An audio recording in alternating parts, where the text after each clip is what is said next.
Bismillahirrahmanirrahim.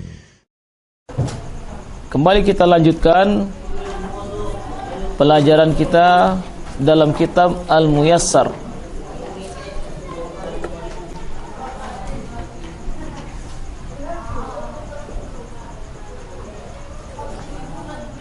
Sekarang kita masuk ke isi maksur, ya kan? Sudah? Isim maksur, isim mangkus sudah, isim al-lazim dan sarif sudah juga. I'rab wal bina. Ya. Sebelumnya kita murajaah dulu. Ya. Apa nama isim yang pertama, Bang Dani? Nah, kalau kita sudah mau masuk ke i'rab dan bina, makrifah tentang 9 isim yang awal itu harus betul-betul dipatenkan. Apa yang dimaksud dengan isim mufrad?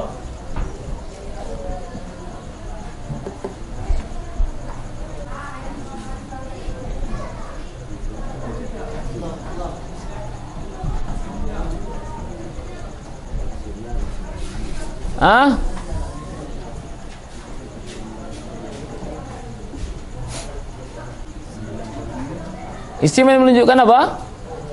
Jumlah satu kan? Apa contohnya? Apa arti baitun? Satu buah apa? Satu buah rumah. Toib. Jadi isim mufrad itu adalah isim yang menunjukkan jumlah satu. Berikutnya apa, Andra? Ya. Didisiplinkan diri setengah jam sehari. Berjalan dengan taujih dari sang guru itu. Sang guru namanya. Insyaallah selamat insyaallah. Ya, setengah jam sehari untuk murojaah ini selesai itu insyaallah. Mungkin sudah. Apa isi musanna? Isim yang dua. Iya, sudah ada sebutkan namanya ya. Apa yang maksud dengan isim musanna? Isim yang lebih dari satu, isim yang jumlahnya dua. Yang menunjukkan jumlah dua. Terus dengan tambahan bagaimana? Ini alif ya dan nun. Ya dan nun atau alif dan nun. Alif dan nun. Apa contohnya? Baituna. Mana alif dan nunnya? Baitun. Kemudian antum tambahkan alif dan nun. Jadi apa dia? Baitana. Baitani. Oh ya, baitani. Atau tambahkan yang ya dan nun. Jadi apa? Baituna. Ya dan nun. Bayatun.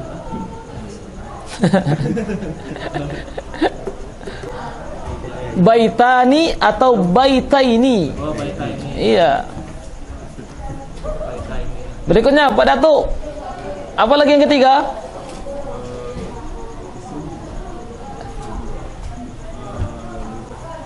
Jamak muzakkar salim.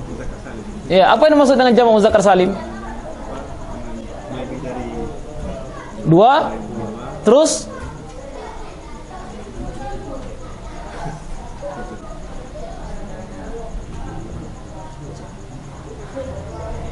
dengan tambahan apa? Atau apa contohnya?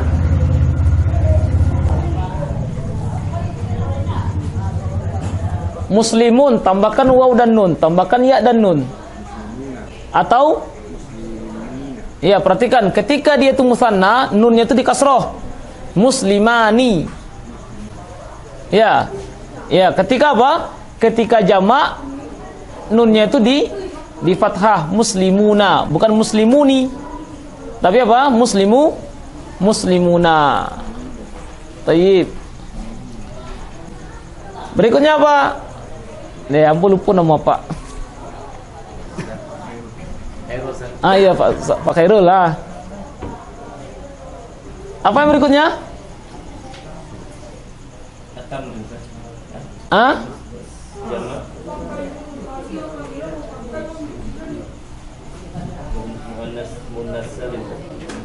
Jamak muannas Jamak muannas salim. Thayyib, sebelum kita lanjut, kenapa dinamakan salim?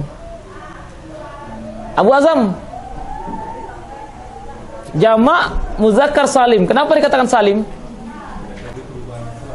Karena tidak terjadi perubahan dari bentuk mufradnya, alias bentuk mufradnya itu selamat ketika dirubah dalam bentuk apa?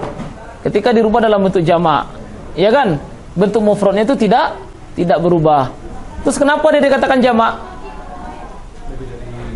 Karena lebih dari dua setengah. Ya, karena lebih dari dua. Terus kenapa dikatakan muzakkar? Karena menunjukkan laki-laki. Jadi jamak muzakkar salim itu dikatakan jamak karena lebih dari dua. Kemudian muzakkar karena menunjukkan perempuan. Terus dikatakan salim karena apa? Karena bentuk mufradnya ketika kita rubah dalam bentuk jamak tidak rusak. Bentuk mufradnya itu tidak rusak. Yang keempat tadi apa namanya? Bang Satya, apa isim yang keempat? Jamak muannas salim. Apa contohnya? Solihatun. Solihatun. Ya, solihatun. Bagaimana mufradnya?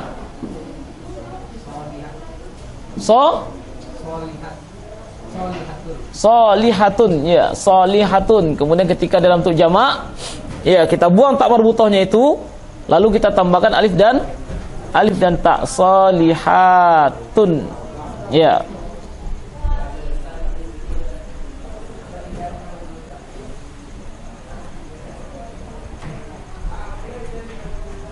Apa yang dimaksud dengan isim maksur, Yubi?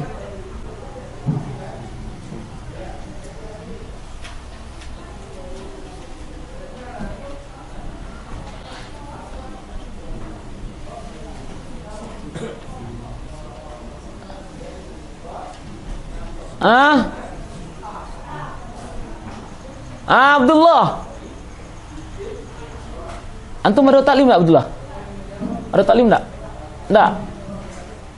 Berarti enggak ada pelajaran malam kan? Enggak ada dua doh. Tapi kalau ada taklim jangan satu sih boleh. Apa sih maksur? Tarjalun. Baik. Adit. Isim yang diakhiri dengan alif lazimah. Isim mu'rab yang diakhiri dengan alif lazimah. Terus dan harokat sebelumnya itu fathah. Apa contohnya, Megi? Al-fata. Al-fata. Terus asmaul khamsah. Bang Dani, isim-isim yang 5. Apa saja yang 5 itu?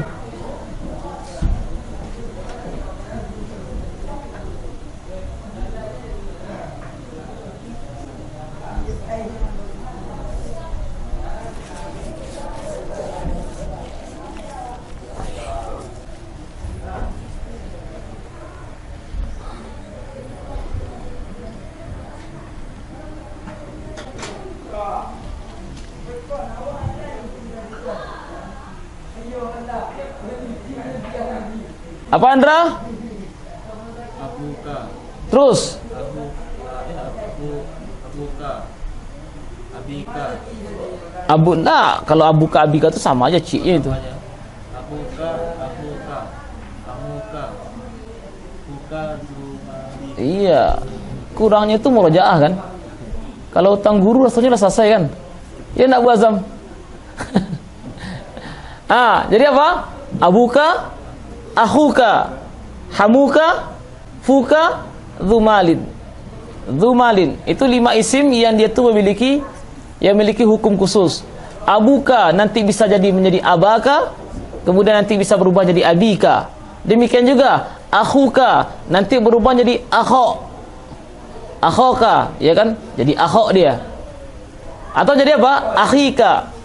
Kemudian hamuka, hamaka, hamika. Fuka, faka, fika. Dzumalin, dzamalin, dzimalin. Nanti dia berubah-ubah keadaannya. Kenapa dia itu berubah? Itu dia bab i'rab itu nanti penentunya. Makanya sebelum kita masuk ke bab i'rab itu, yang 9 ini harus sudah hafal mati. Kalau nggak dihafal apa? Ya, dia harus hafal mati. Nah, jadi itu dia. Kemudian berikutnya adalah isim mangkus. Pada tuh apa isim mangkus?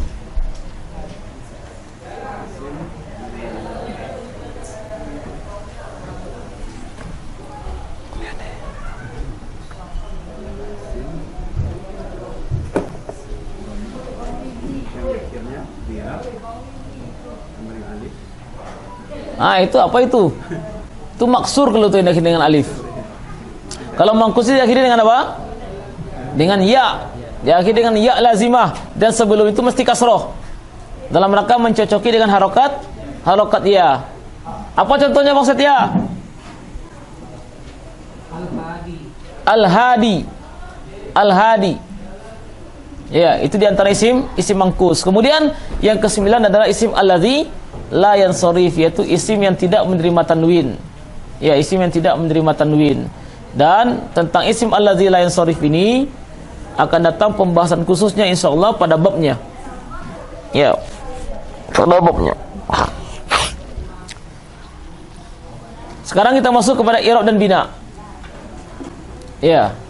Kembali kita ingatkan, ya, kita belajar nahwu ini natijahnya, outputnya adalah bisa baca kitab. Ya, karena kita sadari bahwasanya sumber dari ilmu Islam itu ada di kitab. Datang para ulama pun berbicara kepada kita dengan bahasa Arab. Ya, mereka datang tidak pakai bahasa Indonesia. Nah, maka itu intinya kita belajar nahwu ini agar bisa baca kitab, paham akhirnya nanti meneliti dan membaca terus dalam tentang ilmu syar'i ini. Karena yang namanya ahlu sunnah ini, yang membedakan mereka itu dengan kelompok-kelompok yang lain itu dari sisi mana? Karena kita tuh belajar, mereka tidak ada belajar. Lihatlah, mana ikhwanul muslimin itu belajar, mana jamaatut tabligh itu belajar, mana ini belajar, tidak ada mereka belajar. Mumayyizat, keistimewaan ahlu sunnah itu, salafiyun itu, mereka tuh belajar. Dan sumber hukum Islam itu tidak di literatur yang berbahasa Inggris atau berbahasa Indonesia, enggak, tapi berbahasa Arab yang fushah, yang fasih. Nah, karena Ahlussunnah itu memang senantiasa akan belajar terus, ya, karena kewajiban kita itu memang belajar menuntut ilmu. Ya, sumber itu adalah dari kitab-kitab yang berbahasa Arab. Ya, tentu harusnya memacu kita untuk apa? Ya, untuk bisa bahasa Arab ini, bisa membaca kitab tersebut. Datang para ulama nanti bikin daurah kepada kita. Pakai bahasa apa mereka itu? Menjelaskan hadis, menjelaskan Quran dengan bahasa Arab juga. Ini modelnya nahwu itu belajarnya. Ya. Jadi ini nanti natijahnya. Adapun tentang masalah percakapan itu sudah kaji menurun itu insyaallah. Ya. Maka kita belajar nahwu itu apa? Tujuannya apa? Memang nanti agar bisa membaca. Jadi lembar demi lembar itu segera dipahami, ya, dan dihafalkan biar mempermudah untuk masuk ke materi selanjutnya. Ya, mempermudah untuk masuk ke materi selanjutnya. Adapun belajar masalah fikih misalnya kayak tadi kan, ya, kita hadir sekali, 2 kali, 3 kali lecutan-lecutan seperti itu aja, insyaallah pulang bawa faidah. Tapi kalau bahasa Arab ini, hari ini datang, besoknya lagi enggak, kemudian besoknya lagi datang, 2 hari tidak, ya, kayak ayam gadi batalu. Itu muskilah sudah itu. Ya, pertemuan sekali sepekan ini sebenarnya tidak ideal. Ketidakidealan tersebut kita atasi dengan apa? Dengan murojaah setengah jam sehari. Ya. Sehingga nanti setiap pertemuan itu kita bisa apa? Bisa langsung lanjut materi terus. Itu intinya. Ya. Jadi dimurajahi. Karena kalau seandainya tidak diulang-ulang, tidak akan mungkin laki ilmu itu, yakin sudah. Ya. Kita ini belajar bukan simsalabin abrakadabra, ya kan? Jadi memang harus diulang-ulang, Dan itu memang tiap hari. Dan awalan itu pasti semuanya susah. Awalan itu pasti semuanya susah. Ana dulu, ya, pengalaman dulu. Belajar kitab Mukhtarat itu, ya, Mukhtarat. Ya. Startingnya berapa orang itu? Kemudian endingnya cuma ana sendiri. Itu pun tidak paham. Tapi tidak masalah. Ya. Terkadang apa? Pertama itu memang tidak paham. Nah, siapa tahu keduanya paham kan? Nah, pas keduanya, ya alhamdulillah mungkin sudah dapat gambaran di kitab sebelumnya, kemudian dapat juga guru yang munasib, yang pas, yang bisa juga mentasjik, memberikan motivasi. Akhirnya di kitab berdua itu langsung kita belajar kitab, nggak pakai lagi kitab bahasa Indonesia, langsung kitab secara jurumiyah itu. Bukan secara jurumiyah yang kita pelajari malam di kelompoknya Bang Weri, bukan. Ada lagi satu lagi, itu Fatusaniyah namanya, itu lebih berat lagi materinya. Langsung ke kitab itu. Ya, akhirnya memang sibuk melihat buku terjemah, melihat kamus. Sebelum ustaz itu datang, kita terjemahkan dulu sendiri. Belajar menerjemahkan dulu, biar cepat pahamnya. Nah, seperti itu caranya. Karena kalau kandas di pertengahan itu, bisa jadi ilmu yang sudah pelajari itu tidak ada gunanya. Dia berbeda dengan ilmu fikih. Ilmu fikih datang sekali taklim, dapat faedah, langsung bisa diamalkan. Tapi kalau bahasa Arab ini tidak, dia butuh silsilah. Ya. Dan ini sebenarnya terkuasai muyasar, udah bisa dikatakan sudah sampai sini aja sudah belajar nahwu. Tinggal kita memperbanyak mufradat, memperbanyak kosakata. Terus latihan praktek membaca. Sudah itu. Terkuasai ini dengan baik. Bagaimana standar terkuasai? Antum bisa mengajarkan ulang. Nah, itu baru standarnya. Begitu ya. Ya, jadi ya semakin kembali kita mengokohkan kembali niat. Iya, mengokohkan kembali niat. Kalau seandainya sukses sudah ini, apa yang kita tempuh sekarang ini, insya Allah itu akan menjadi pembelajaran bagi kawan-kawan yang lain. Ya, ternyata bisa belajar bahasa Arab, bisa baca kitab, walaupun tidak mondok, walaupun sudah tua, walaupun sudah punya anak, walaupun sudah punya cucu. Ya. Dan itu tidak ada yang mustahil kalau seandainya memang Allah yang memudahkan. Ya. Baik, sekarang kita lanjutkan. Materi berat. Materi cukup berat. Bismillahirrahmanirrahim. Al-i'rabu wal bina'u. I'rab dan bina. Ini istilah dalam ilmu nahwu. Al-i'rab wal bina'u. Al-i'rabu huwa, apa yang dimaksud dengan i'rab? Huwa adalah taghyiru, perubahan, awakhiri, akhir, al-kalimi, kata, perubahan akhir kata, bisababi, karena sebab, dukhulil amil, masuknya amil. Masuknya amil.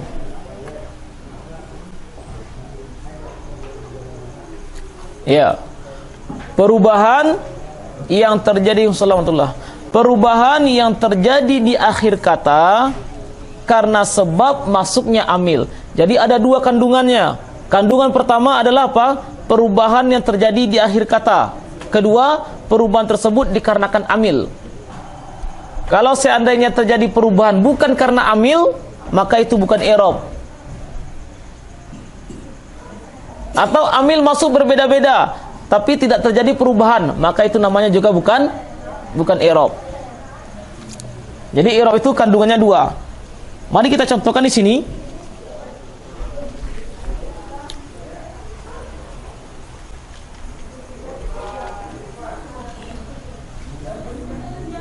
Ja'a Zaidun.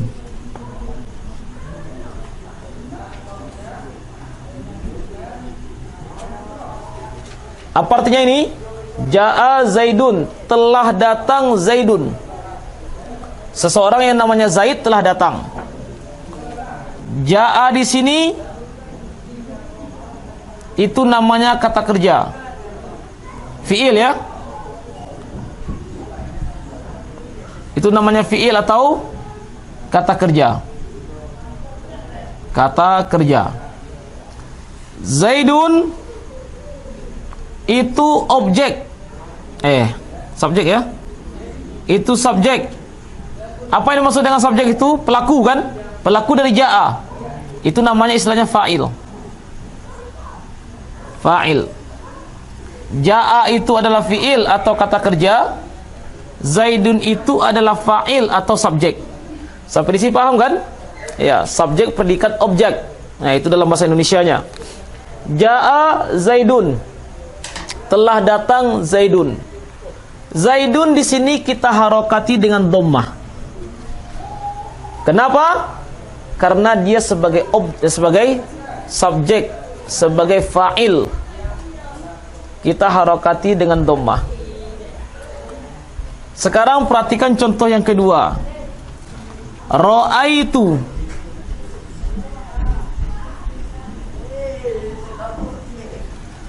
Ra'aitu, saya melihat. Saya melihat berarti ada subjek, terus ada kata kerja, alias ada fiil, ada fa'il. Saya melihat siapa? Saya melihat si Zaidun. Nah, ketika Zaidun ini fungsinya sebagai objek yang terkena kata kerja melihat, maka kita harokati dengan apa? Dengan fathah. Jangan katakan ra'aitu Zaidun, keliru itu. Yang benarnya apa? Ra'aitu Zaidan. Ra'aitu Zaidan. Kita perhatikan, berubah harokatnya dari dhammah menjadi apa? Menjadi fathah. Ini dia. Kemudian perhatikan kalimat yang ketiga.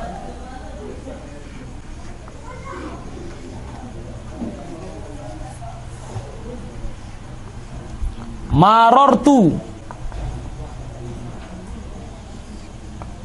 bi Zaidin.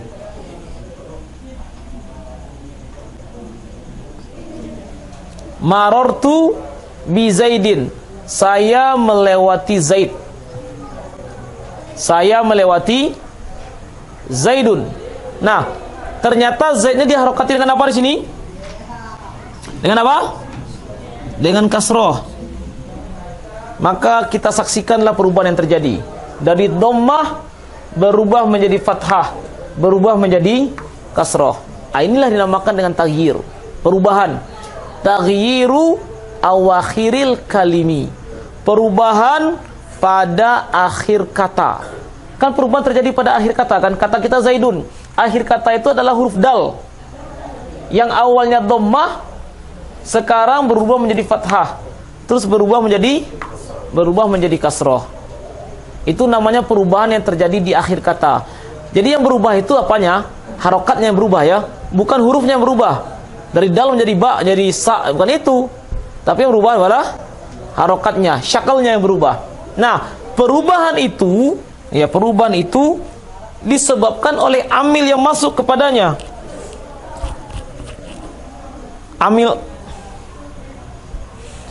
Perubahan itu disebabkan dikarenakan amil yang masuk kepadanya.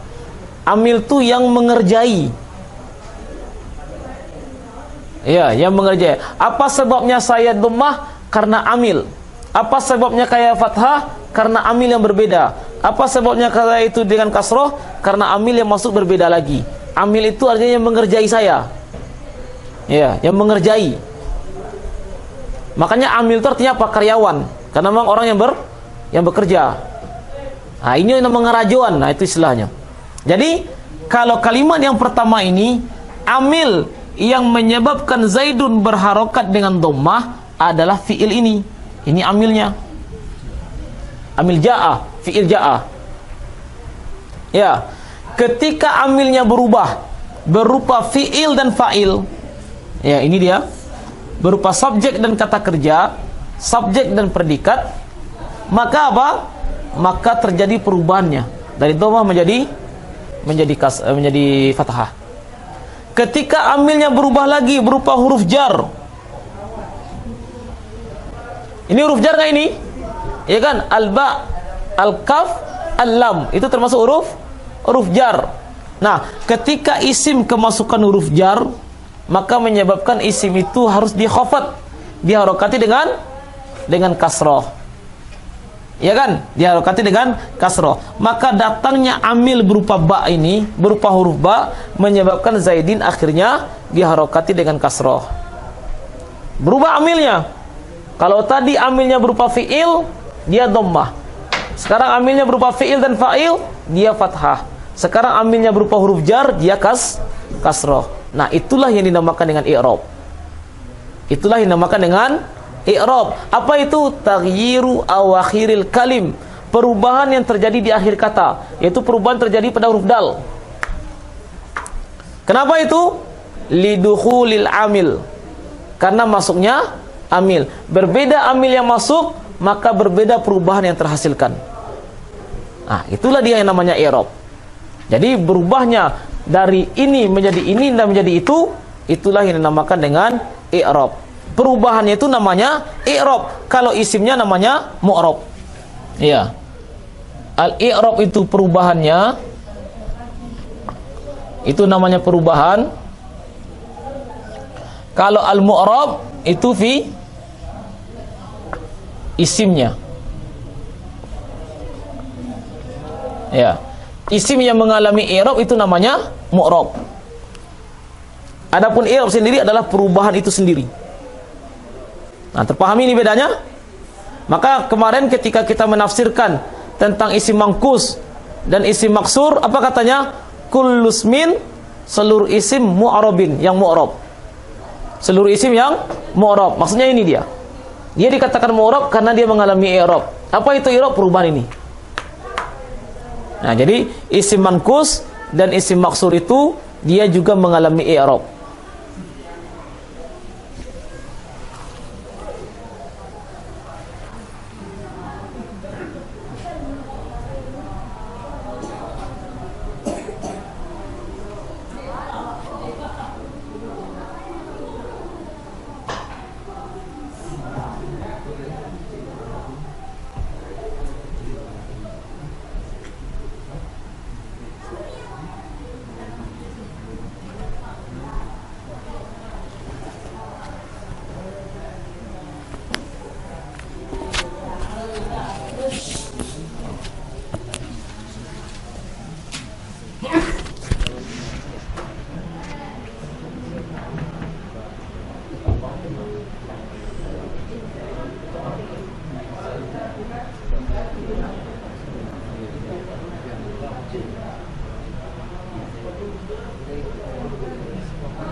Sudah? Ada yang diragukan?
Hah? Telah datang.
Berubahnya itu apa tuh?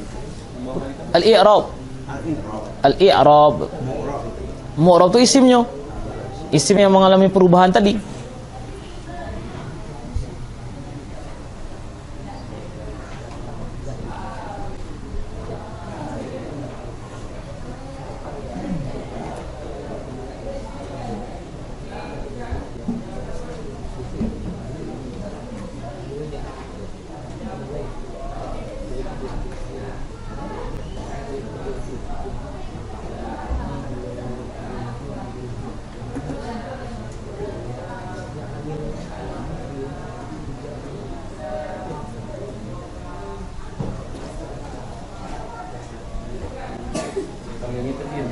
Kenapa? Amil itu yang menyebabkan dia berubah,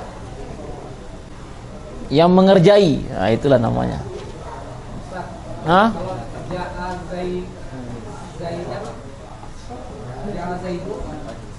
Itu yang akhirnya mana? Ja'a. Fi'il.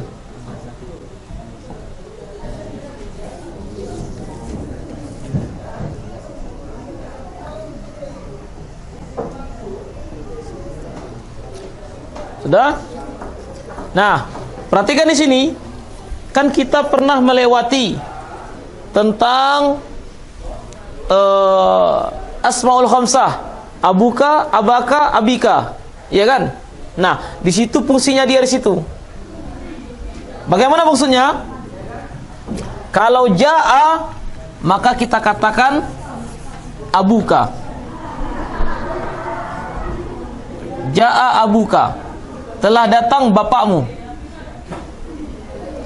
Kalau seandainya amilnya berupa fi'il dan fa'il, saya telah melihat bapakmu misalnya, maka dikatakan ra'aitu abaka. Nah, jadi yang wawnya kita ganti dengan alif. Terus ketika marartu, saya melewati bapakmu, maka diganti dengan apa? Marartu bi abika.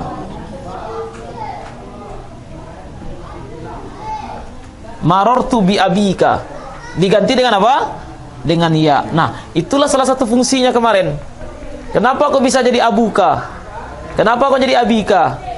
Kenapa kok menjadi abaka? Nah, itu dia. Karena amil yang masuk sudah berbeda, sehingga menghasilkan perbedaan dalam sisi i'rabnya. Maka demikian juga nanti, misalnya dalam Al-Quran kita kadang menemukan lafaz Allah tersebut Allahu, terkadang Allaha, terkadang Allahi. Itu karena i'rab, terjadi i'rab padanya. Nah, kalau seandainya kita itu mengerti tentang kaidah nahwu, ya, mengerti tentang kaidah nahwu, maka itu akan sangat membantu dalam menghafal Al-Quran. Ya, akan sangat membantu dalam menghafal Al-Quran. Begitu juga nanti permasalahan kita kalau seandainya kita berjumpa dengan al-muslimuna dengan muslimina. Ya. Demikian juga dengan apa? Baitani dengan baitaini. Itu semuanya permasalahan i'rab di situ. Ya, permasalahannya di i'rab di situ semua.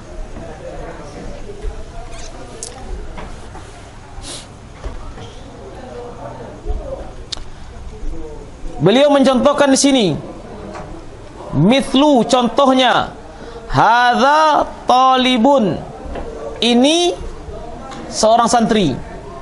Ya, hadza itu sambil menunjuk dia. Hadza ini talibun. Anak ini seorang santri. Perhatikan, ketika amilnya berupa hadza, maka talibun itu kita harakati dengan dhammah. Kemudian ketika amilnya berganti menjadi ra'aitu, fi'il dan fa'il, aku melihat, ra'aitu aku melihat, aku melihat seorang santri, maka kita katakan ra'aitu taliban. Ra'aitu taliban. Ketika talib ini diawali dengan huruf jar, amilnya berganti lagi berupa huruf jar, maka menjadilah dia itu marartu bi talibin, aku melewati seorang santri. Maka berubahlah dia dari bun, ban, bin. Itulah yang dinamakan dengan i'rab. Perubahan akhir kata itu disebabkan karena berbedanya amil yang masuk. Ya, kalau hadza talibun, amilnya berupa hadza.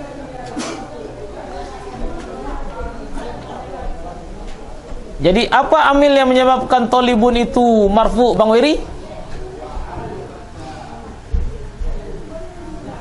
Amil yang menyebabkan talibun itu marfu pada kalimat hadza talibun. Hadza berupa apa? Isim musyarrah, apa statusnya dalam kalimat ini? Sebagai apa? Sebagai mubtada. Ya, jadi bun itu dia diharokati dengan dhammah karena amilnya berupa hadza. Lalu taliban itu mansub karena amilnya berupa fiil dan fa'il, berupa kata kerja dan subjek. Dan ketika dia itu kemasukan huruf jar, maka dia itu majrurnya dengan dia apa? Dia diharokati dengan kasroh. Itulah yang dinamakan dengan i'rab. Dia berubah keadaan akhirnya itu, dan perubahan itu dikarenakan amil. Dikarenakan amil. Berikutnya, kebalikannya al-bina'u dan bina. Bina itu kebalikan dari amil, dari i'rab. Bina itu kebalikan dari i'rab. Apa itu? Huwa adalah luzumu tetapnya awakhiril kalim, akhir dari sebuah kata atau akhir dari kata, halatan wahidatan, pada keadaan yang satu. Luzumu tetapnya awakhiri, akhir dari kalim, akhir dari kata, halatan wahidatan, pada keadaan yang satu. Dia seperti itu terus keadaannya. Kalau dia fathah, maka selamanya dia di fathah. Kalau dia sukun, maka selamanya dia di sukun. Kalau seandainya dia di kasroh, maka selamanya dia di kasroh. Kalau seandainya dia di dhammah, maka selamanya dia juga di dhammah. Dicontohkan oleh beliau di sini huwa. Huwa itu artinya apa? Dia. Dia satu orang laki-laki. Itu namanya huwa. Dia satu orang laki-laki. Huwa. Nggak akan pernah kita jumpai huwi atau huwu, nggak akan pernah. Karena huwa itu selalu diharokati dengan fathah huruf terakhirnya. Nggak pernah diharokati dengan dhammah ataupun kasroh. Kemudian anta, kamu satu orang laki-laki, selalu dengan fathah ta'nya itu. Anta, nggak akan pernah menjadi antu atau anti. Ya, memang dalam bahasa Arab ada anti artinya, tapi kan sudah berubah maknanya. Tidak satu orang lagi perempuan, satu orang lagi laki-laki, tapi satu orang perempuan. Ya, sudah berubah dia maknanya. Tapi kalau selagi yang diinginkan adalah satu orang laki-laki lawan bicara, maka senantiasa kita katakan anta. Tidak pernah berubah menjadi anti ataupun antu. Selalu dengan fathah. Kemudian nahnu, kami, selalu dengan dhammah. Ya, selalu dengan dhammah. Enggak pernah nahna atau nahni. Demikian juga dengan hadhihi, selalu dengan kasrah. Atau ana, selalu dengan fathah. Ya, enggak akan pernah berubah menjadi hadhihu atau hadhiha. Enggak akan pernah. Dia selalu diharokati dengan kasrah. Nah, kalau seperti ini keadaannya, tetapnya keadaan akhir dari sebuah fiil atau isim, tetapnya akhir dari kata, dalam hal ini adalah isim, pada satu keadaan saja, maka inilah yang dinamakan dengan apa? Inilah yang dinamakan dengan al-bina. Dan isim yang tetap dalam satu keadaan itu namanya al-mabni. Ya. Jadi ada namanya al-bina, adanya namanya al-mabni. Jadi al-bina itu isimnya namanya al-mabni. Kalau al-i'rab itu namanya mu'rab.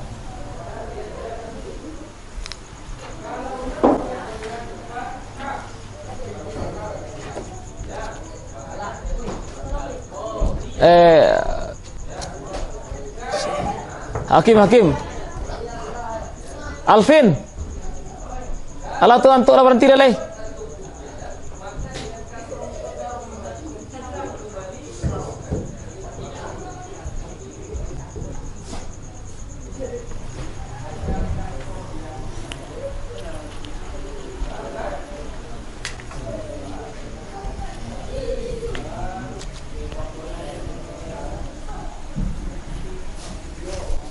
Sudah? Jadi isim yang senantiasa bina itu dinamakan dengan mabni. Isim yang mengalami i'rab itu namanya mu'rab. Selanjutnya, aqsamul i'rabi. Jenis-jenis dari i'rab. Berarti apa maknanya ini? Jenis-jenis perubahan akhir dari sebuah isim. Ada yang dinamakan dengan jenis i'rabnya itu raf'un atau rafa'. Baitun, rajulun, kitabun. Itu namanya rafa'. Ya. Kalau dia tuh berupa isim mufrad, baitun itu isim mufrad kan? Maka rafa'nya dia dengan dhammah. Perhatikan ini. Kalau dia berupa isim mufrad, contohnya baitun, rajulun, kitabun, maka rafa'nya itu dengan apa? Dengan dhammah. Terus ada lagi istilahnya itu, istilah i'rab itu namanya nasbun, nasab. Baitun menjadi baitan, rajulun menjadi rajulan, kitabun menjadi kitaban. Itu namanya mansub, nasab. Nasab. Ada lagi yang namanya khafdun. Baitin, rajulin, kitabin. Kalau kita mau kiaskan atau contohkan dengan isim alladzi la yansharif, isim apa? Asmaul khamsah. Itulah dia. Ketika rafa, abuka. Ketika nasab, abaka. Ketika khafat, abika. Itu dia rahasianya di situ. Jadi perubahan i'rab tersebut ada yang namanya rafa', ada yang namanya nasab, dan ada yang namanya khafat. Terus yang keempat namanya jazmun. Jazm. Dan jazm ini terjadi pada fi'il. Bagaimana bentuk jazm itu? Beliau mencontohkan dengan lam yaktub. Ba-nya itu di kasroh. Disukun. Kan aslinya yaktubu. Ya kan? Aslinya yaktubu dengan dhammah. Ketika kemasukan amil berupa lam, ya, amil berupa lam, maka menuntut yaktub itu harus disukun. Lam yaktub. Liyaskut, agar dia diam. Nah, yaskut di situ taknya itu terpaksa kita sukunkan juga. Kenapa? Karena dia kemasukan amil berupa li. Sehingga dia tuh menjadi jazm. Ya, sehingga dia pun menjadi jazm. La tajlis, jangan kamu duduk. Tajlis di situ aslinya tajlisu. Tapi ketika kedatangan la, menjadilah dia tuh harus kita sukun. Nah, itu namanya jazm. Jazm itu terjadi pada fi'il. Ya, terjadinya pada fi'il.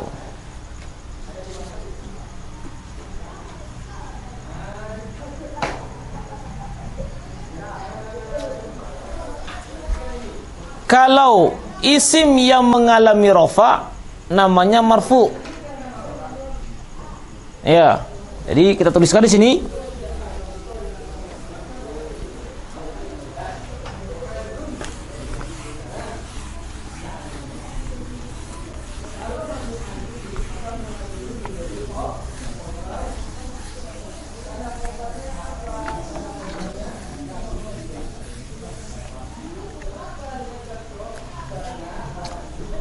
Ya, al-i'rab. Itu yang pertama katanya apa? Ar-rafa, iya kan? Kemudian di sini isim yang mengalami i'rab namanya apa? Murab, itu kan? Nah, kalau seandainya i'rabnya perubahannya itu berupa rafa, maka isimnya dinamakan al-marfu. Ya, isim mu'rabnya namanya marfu. Terus yang kedua, kalau seandainya an-nasbu, nasab, maka isimnya dinamakan al-mansub. Terus yang ketiga, kalau seandainya perubahannya itu al-khafad,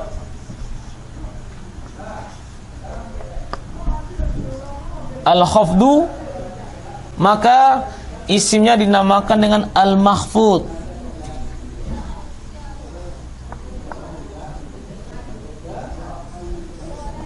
Atau al-majrur. Nah, terus yang terakhir, kalau seandainya perubahannya itu al-jazmu, maka isimnya itu dinamakan al-majzum.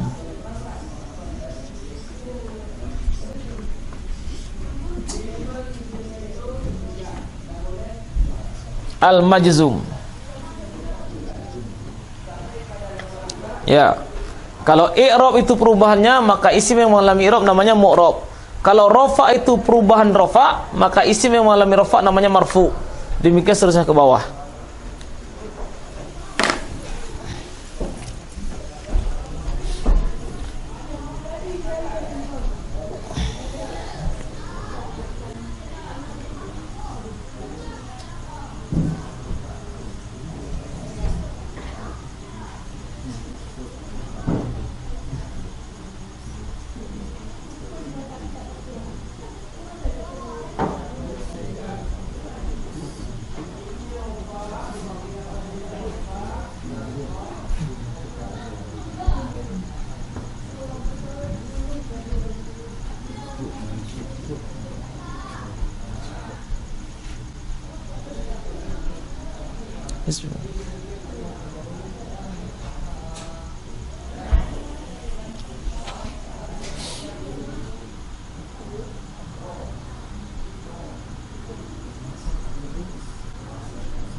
Sudah?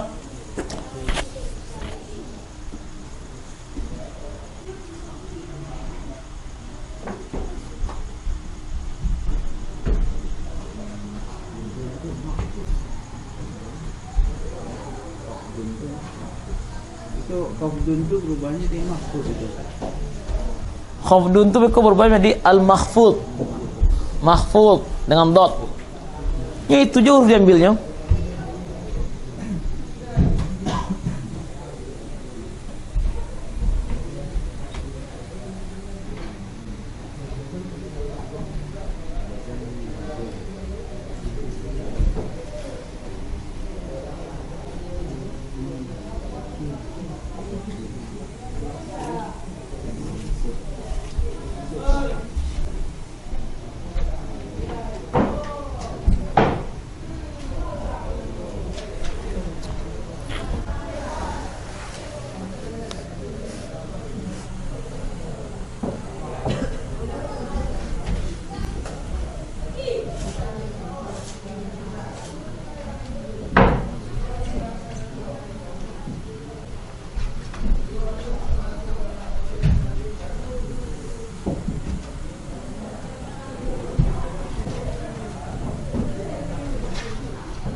Sudah? Falil asma'i, maka untuk isim-isim, min dzalika, dari yang 4 di atas itu, rafa, nasab, khafat atau jazm. Mana yang untuk isim? Apa i'rab yang terjadi pada isim itu? Ar-raf'u wan nasbu wal khafdu. Jadi ada isim beko yang mengalami rafa', ada yang mengalami nasab, ada yang mengalami khafat. Ya, jadi 3 yang akan dialami oleh isim. Wala jazma fiha, dan tidak ada jazm pada fiil. Pada isim. Tidak ada jazm pada fiil. Walil af'ali, dan untuk fiil-fiil min dzalika, dari yang 4 di atas, ar-raf'u wan nasbu wal jazmu wala khafdha fiha, dan tidak ada khafat pada fiil. Tidak ada khafat pada fiil. Ya, karena khafat ini terjadinya karena kemasukan huruf jar, dan fiil tidak mungkin kemasukan huruf jar. Ya, huruf jar itu cuma masuk ke isim saja. Maka tidak ada khafat tidak ada khafat pada fiil. Ya. Insyaallah sampai di sini dulu. Ya, tolong dimurajaahi. Ya, tolong dimurajaahi. Subhanaka wa bihamdik, asyhadu an la ilaha illa anta, astaghfiruka wa atubu ilaik.